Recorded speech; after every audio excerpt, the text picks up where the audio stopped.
Voy a decir solamente que pedimos de todos paciencia. Lo más importante en este momento es paciencia y esperanza, que estamos siguiendo con búsqueda y rescate. Eso es la prioridad para todos nosotros y estamos unidos con las familias que están esperando. Gracias. Thank you, Madam Mayor. Chief Ray Jadala from the Miami-Dade Fire Rescue, Assistant Chief of Operations. Good morning. Rescue operations continue throughout the night. This was augmented with additional USAR members from Florida Task Force 1 to echo the message of our great mayor. We are pulling additional resources from FEMA to assist and to provide relief for some of those individuals. This is coupled with the firefighters already on scene, bringing the total of 130 firefighters through this operation. As you saw, that we did have the fire reignite, but it did not slow down our search and rescue operations. However, during our search and rescue operations, we did encounter 3 victims that were deceased. They were removed, and as she had mentioned, we bring the total to 4 fatalities. Again, search and rescue operations still continue. We have heavy machinery on scene to start pulling some of the superficial metal from above as we start looking for additional voids from above. Again, search and rescue still continues from below as we tunnel, utilizing heavy light machinery. Thank you.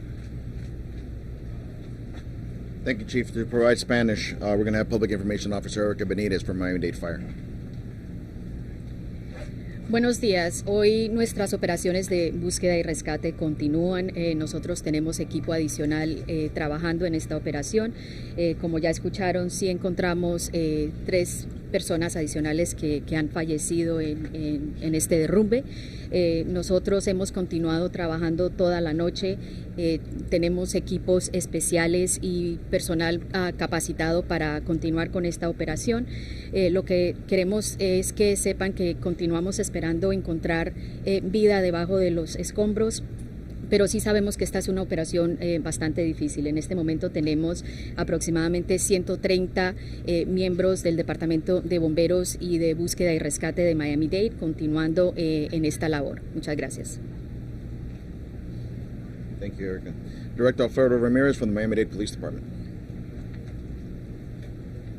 Good morning. First and foremost, our thoughts and prayers to the families of those who lost loved ones.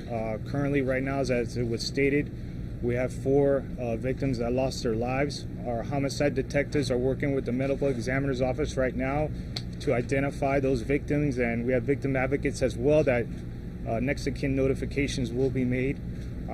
In terms of the scene here, we're here supporting fire rescue with their search and rescue. Scene security is paramount because heavy equipment is arriving, and we're going to have a very restricted access to this area.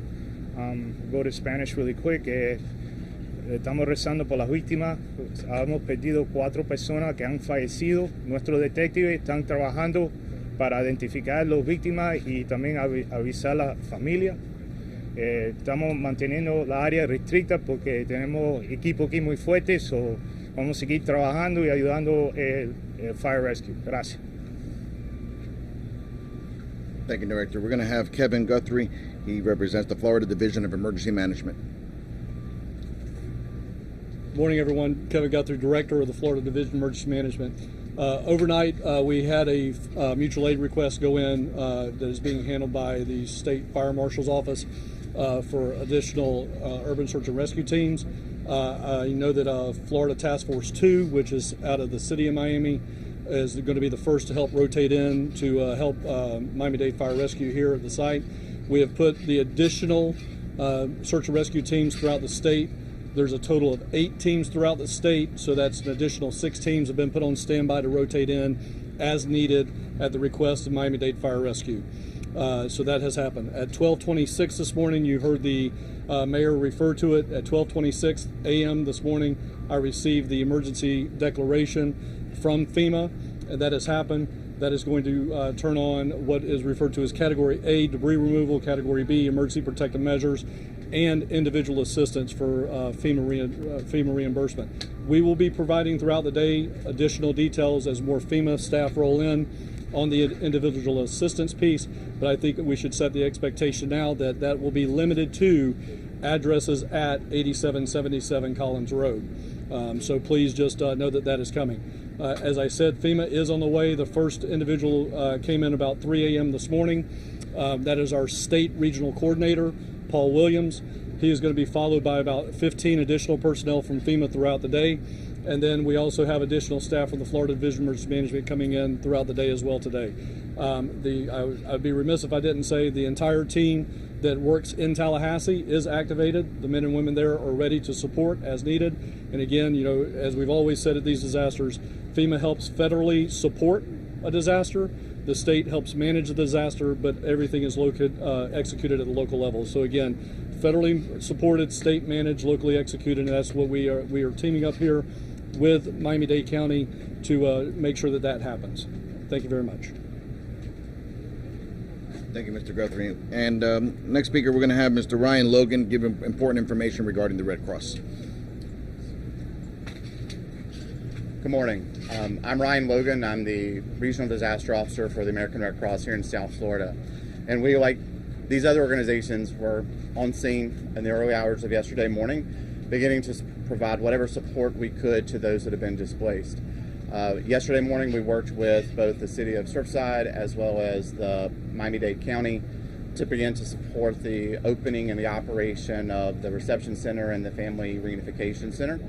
As well as we have mobilized additional resources, supplies, and most importantly, some of our trained mental health, and spiritual care workers are coming in here locally, but we're also bringing in trained experts that have really dealt with this type of situation from across the country, because we really want to make sure that we're truly providing the necessary support for not only just those that have been directly and indirectly impacted, but the community at large.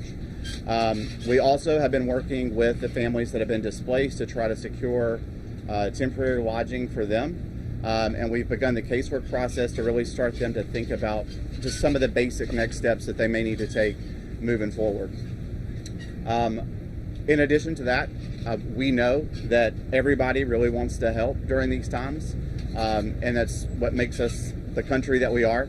But for the Red Cross, we would just say that we have the necessary supplies and financial assistance that we need to support these organizations. So we would just encourage that anybody wanting to make any other donation, we have reference to the groups that the mayor referenced to funnel their resources there. And then most importantly, I think it's important that folks know that, like, this is a difficult time for everybody, whether you're here locally or you're seeing these images 3,000 miles away. So one of the things that we really encourage folks is really take time for yourself. Go to our website, redcross.org. We've got a ton of information there just on how folks can really help to manage their own coping with this, as well as just how to have the conversations with children that may be seeing these images, asking a lot of questions. And then we also will be bringing that same level of community support here so that we can actually also focus on the community resilience as we move forward. Thanks. We're going to break into the questions and answer session. I ask you to please raise your hand once you're called upon, and then just identify who it is the question is referred to, and then we'll move one at a time. We will try to get to everyone as much as possible. Mayor, if we can. First, thank you for briefing us. This is still a search and rescue operation. Have you seen anything that leads you to believe there are still people alive there? We will continue search and rescue because we still have hope that we will find people alive. That is exactly why we're continuing, and that is why we're using our dogs and our sonar and our cameras, everything possible, to seek places where there may still be people to be found.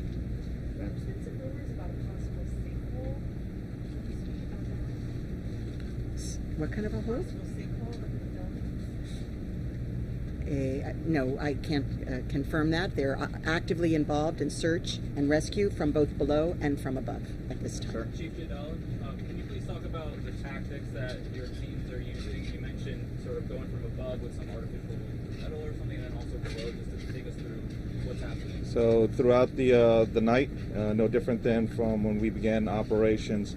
So as the heavy machinery comes in, we will begin removing some of the debris from above, some of the light debris. As we place those devices to look for voids, we start looking for additional victims. We are listening for sounds. It's not specifically, human sounds. It could be, tapping. It could be steel, kind of twisting. It could be some of the debris kind of raining down. So we concentrate in those areas. From below, we continue with using light machinery, saws, jackhammers as we continue to tunnel through underneath. Just to pick up on that, sir, we have heard rumors that there has been some tapping that has been picked up. Is that correct? It's not necessarily tapping, it's just sounds. And what I reference to sounds, it could be various things. It could be just steel twisting, it could be debris raining down, but not specifically sounds of tapping or sounds of a human voice. Are there a lot of voids? Channel 4. Yeah, I just want to confirm, Chief, if you can talk a little bit more about those sounds that maybe your crews are listening for, and are they hearing? And to follow up as well, do you still believe that there are people trapped alive under that rubble? We, as the mayor had said, we have hope, and every time that we hear sound, we concentrate in that area. So we send additional teams, utilizing the devices, utilizing K9, utilizing personnel. So as we continue to hear those sounds, we concentrate in those areas. When was the last time your crews did hear a sound out there? Throughout the night, every night, Still right now, they're hearing. Currently, as we continue through the operations, as we hear the various sounds, we deploy those devices, including personnel, and we start concentrating on those areas. Last two, sir. Chief, do you actually back up? New York Times, can you advise as to how, as the methodology used to locate the unaccounted people? Is it presumed that they're all physically inside the building, or are you calling family and friends, or? So we couple that information with the information that we received from the reunification center, so we utilize that number. So as I had stated yesterday, the entire building, the portion that's still standing, was cleared by rescue crews. So at this point now, all resources have been shifted to the rubble, including from above and from below.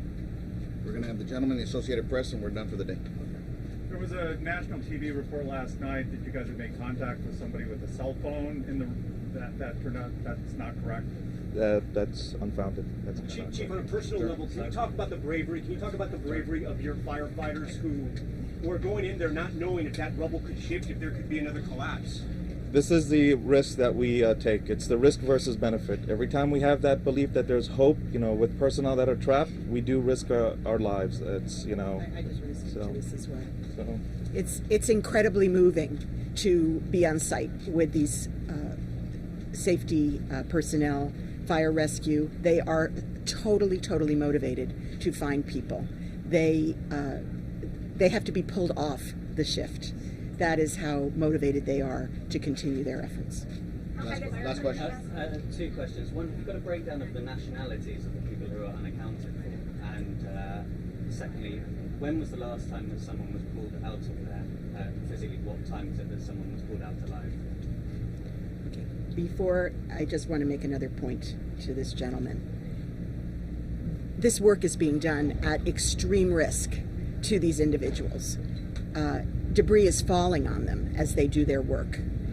We have structural engineers on site to assure that they will not be injured, but they are proceeding because they are so motivated and they are taking extraordinary risk on the scene every day.